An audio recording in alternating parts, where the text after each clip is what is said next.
ছাত্র জনতার ব্যাপক বিক্ষোভের মুখে প্রধানমন্ত্রীর পদ থেকে পদত্যাগ করে গত ৫ আগস্ট দেশ ছাড়েন শেখ হাসিনা।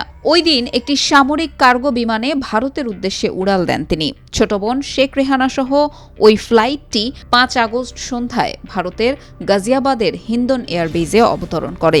যাত্রাপথে তাদের ফ্লাইটের নিরাপত্তা নিশ্চিত করেছে ভারতীয় বিভিন্ন গোয়েন্দা সংস্থা।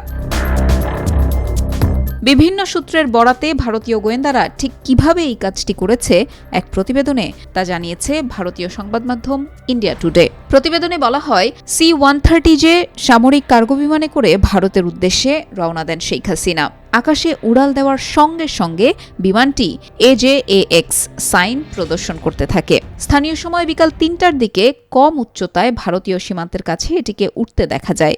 পরে এটি ভারতীয় আকাশসীমায় প্রবেশ করে কলকাতার ওপর দিয়ে উড়ে যায়। এ সময় ভারতীয় রাডার বিমানটির দিকে তীক্ষ্ণ নজর রাখে।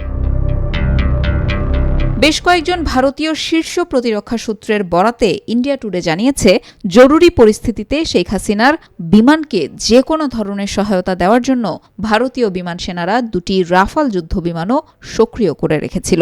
তারা বলেছেন, বাংলাদেশের সঙ্গে ভারতীয় সীমান্ত থেকে প্রায় ১০ কিলোমিটার দূরে থাকা অবস্থায় শেখ হাসিনার বিমানটি পর্যবেক্ষণ শুরু করে ভারত। এটি দিল্লির দিকে যাচ্ছিল।